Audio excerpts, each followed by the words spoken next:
garden. Perfect timing for an ambulance to be going by, so we'll let that go by and then we'll have a little wander through the garden. So you can just see the palace here.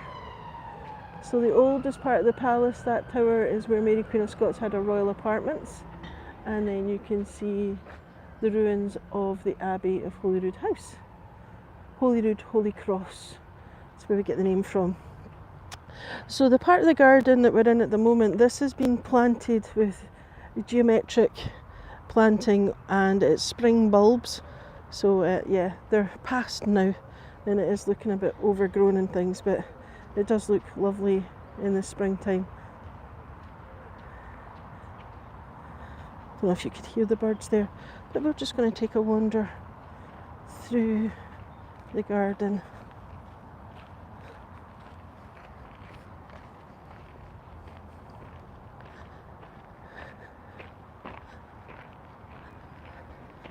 I'm going to take us down to the bathhouse first though, which is just down here.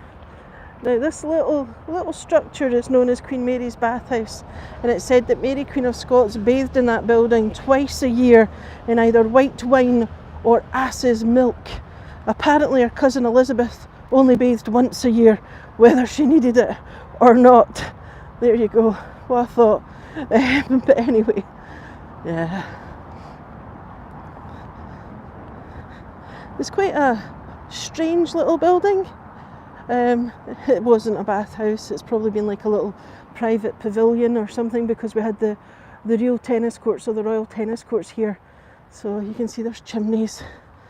And I'll just take you around, let you have a look at a wee bit at the side. It's a bit difficult to see, and it's right on the pavement as well. So when you're walking round here, it can be quite squash trying to get past it. And then we're just looking back at the Abbey Strand buildings.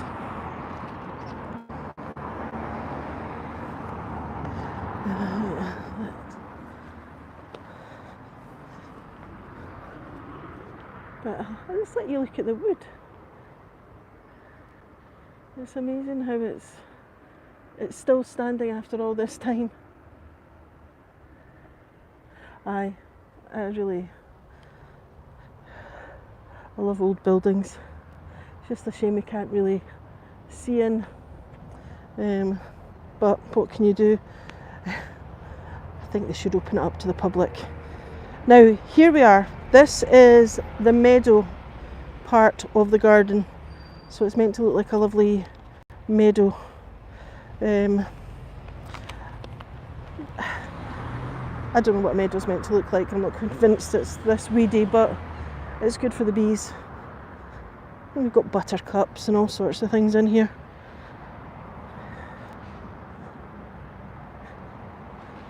It is about to rain. It's spitting slightly. I had hoped it would be nice and sunny. It's only a quick visit we're making today, but I was hoping it would be slightly nicer for you, just because the flowers, when we get into the physic garden part, are absolutely beautiful. Now, the new physic garden is planted with all year-round planting. There's bulbs, indigenous and exotic medicinal plants that would have been around in the 17th century. Lots of places to sit here as well.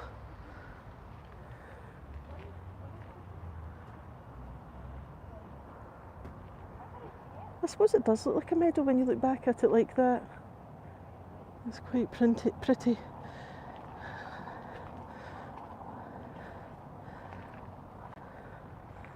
Got roses.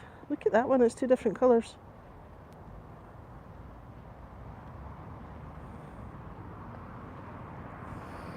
So some of the plants that we've got here, birthwort, that was said to assist with childbirth. Feverfew, thought to reduce fevers. Oh, there's a busy bee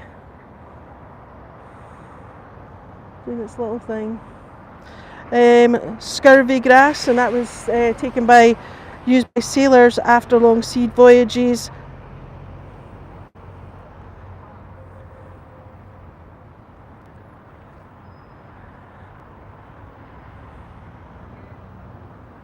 That plant is huge.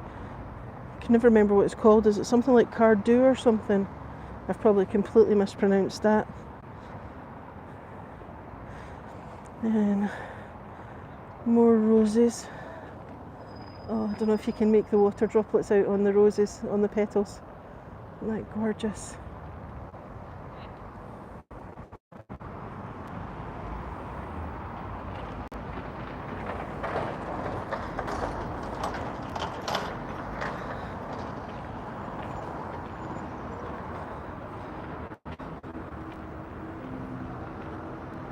So the Abbey Strand Apartments, you can actually come and stay here if you're on holiday.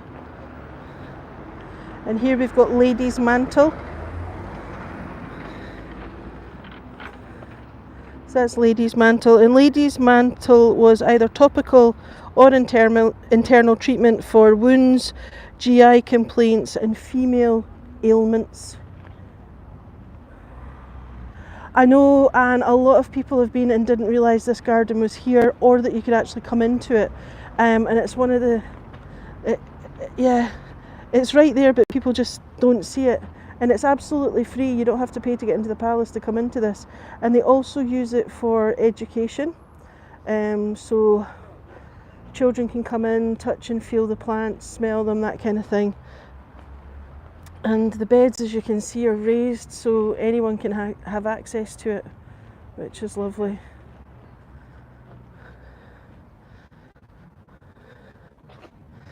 Once the poppies are just over. Oh no, there's some poppies up here.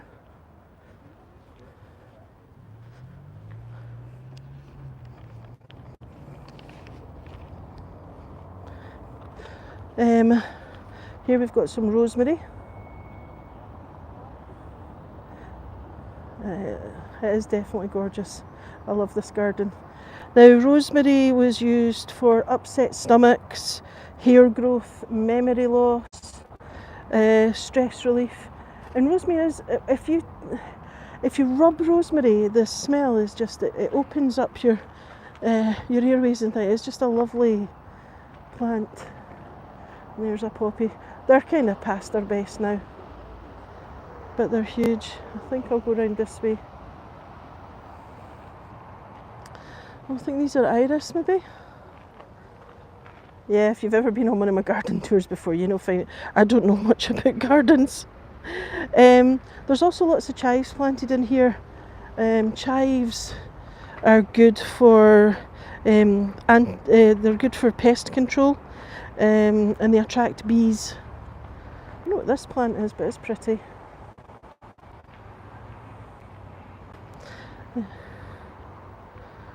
So they're usually a companion planting along with vegetables and roses. So here we've got some chives.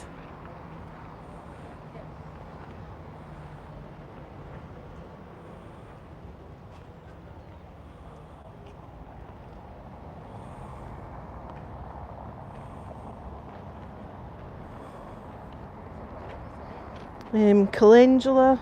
Calendula's got quite a long history of medical uses, anti-inflammatory when applied to the skin. It reduces swelling and pain and promotes healing. Oh, I was trying to show you the bee, but he's moving too fast for me.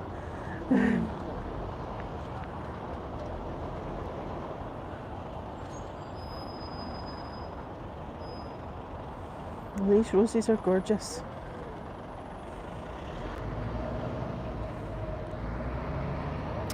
Common hound's tongue.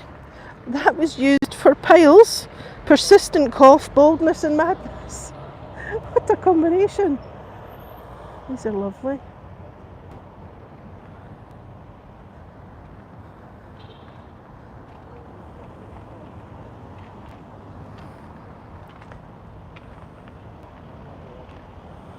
Oh, I'm glad you're going to come in, because it is, and they have these little benches as well. There's lots of little places where you can just sit down and relax. I know you can hear the road, but you can almost, right, I'll show you. Once you get in here and you sit down and you just turn around, you've got that view, you know.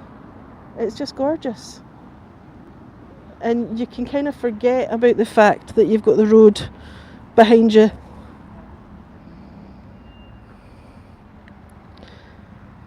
Now, this was founded by two physicians in Edinburgh who wanted to grow good quality medicinal herbs.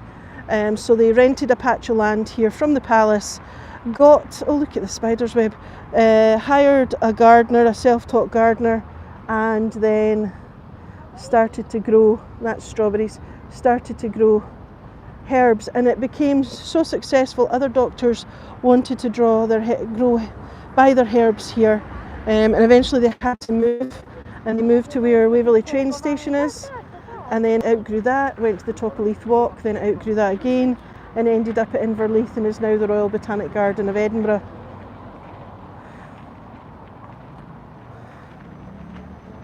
Right, okie dokie, it was just a quick pop on to say hello.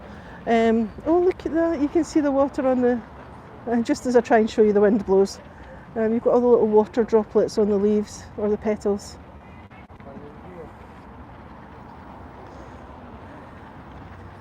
Just take you, oh that's lovely, look at the orange ones. These are beautiful too.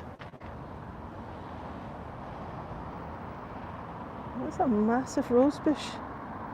Oh, they're lovely. Sorry, I'm getting carried away again. Look at these. I'm not sure what these are called, but they're gorgeous. They look a bit like an iris, but I'm honestly not sure because, like I say, I am not very good with plants. Right. Sorry, I was trying to let you have one last look at the building and the garden, but there was a big school group went by there. Okay everyone, I hope you enjoyed that little look at the palace garden, the Physic garden.